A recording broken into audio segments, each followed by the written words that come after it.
एक ऐसा राजा जिसने सच्चाई की राह पर चलते हुए पता नहीं कितने युद्ध जीते और कितनों को धूल चटाई, लेकिन फिर वह धोखा कैसे खा सकता है। यह कहानी है राजा हरिश्चंद्र की, जो सत्य और धर्म के प्रतीक थे। वे अपने वचनों के इतने पक्के थे कि स्वर्गलोक तक में उनकी ईमानदारी के चर्चे थे। लेकिन एक बार उनके जीवन में ऐसा मोड़ आया जिसने न केवल उन्हें विचलित किया बल्कि उनके अस्तित्व को भी चुनौती दी। ये कहानी है उनके और एक पिशाचिनी के प्रेम की, जिसकी उन्हें भारी कीमत चुकानी पड़ी। एक दिन राजा हरिश्चंद्र अपने सैनिकों के साथ शिकार पर निकले। घना जंगल था, पक्षियों की आवाजें धीमी हो चुकी थीं और हवा में एक अजीब सी धीमी आवाज थी। तभी उन्हें किसी स्त्री के करुण क्रंदन की आवाज सुनाई दी। उन्होंने सैनिकों को रुकने का आदेश दिया और अकेले उस दिशा में बढ़ गए। सामने एक अत्यंत सुंदर स्त्री बैठी थी। उसकी आंखें गहरी थीं, जैसे उनमें कोई रहस्य छुपा हो।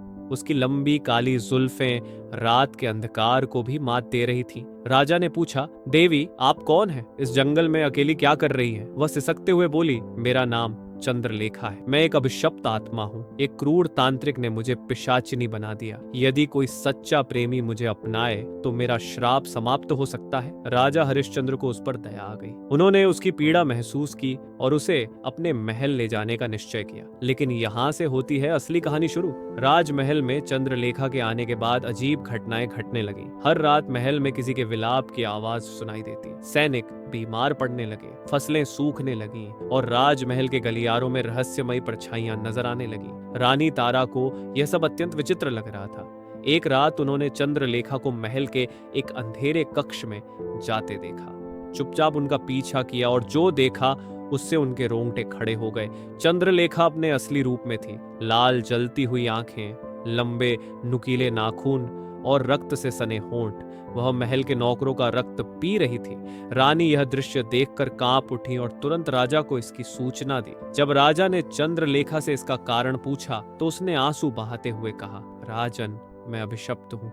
मुझे यह सब करना पड़ता है, नहीं तो मैं भयंकर कष्ट में चली जाऊंगी। राजा हरिश्चंद्र उसके सौंदर्य और प्रेम में इतने बंध चुके थे कि उन्होंने उसकी बात पर विश्वास कर लिया और उसे रोकने का कोई प्रयास नहीं किया। लेकिन धीरे धीरे महल की स्थिति और बिगड़ती गई। एक दिन एक आर्ष राजमहल में आए और राजा से बोले, राजन आप जिस स्त्री पर भरोसा कर रहे हैं वह इस राज्य के विनाश का कारण बन सकती है। आपको इसका अंत करना होगा। राजा हरिश्चंद्र इस दुविधा में पड़ गए कि वे अपने प्रेम और धर्म में से किसे चुने। लेकिन जब उन्होंने देखा कि उनके लोग भय से कांप रहे हैं और अराजकता फैल रही है तो उन्होंने निर्णय लिया कि सत्य और धर्म का पालन करना ही उनका कर्तव्य है। राजा ने ऋषियों की सहायता से एक महायज्ञ का आयोजन किया। जैसे ही मंत्रोच्चारण शुरू हुआ, चंद्रलेखा की सच्चाई धीरे धीरे सबके सामने आने लगी। वह तड़पने लगी, उसके शरीर से काले धुएं की लपटें उठने लगी। उसने राजा से गुहार लगाई, राजन मुझे मत छोड़िए, मैं आपसे प्रेम करती हूँ। लेकिन राजा ने अपनी आंखें बंद कर लीं और धर्म का पालन करने का निश्चय किया। यज्ञ की अग्नि प्रज्वलित हुई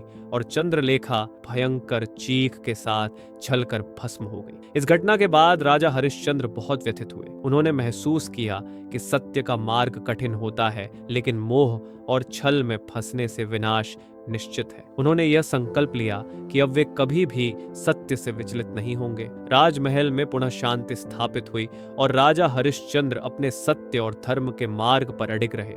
मोह और छल से दूर रहना चाहिए, चाहे परिस्थिति कितनी भी आकर्षक क्यों न लगे। सत्य और धर्म की राह कठिन होती है, लेकिन अंततः विजय उसी की होती है। प्रेम में भी विवेक आवश्यक है, अन्यथा यह विनाश का कारण बन सकता है।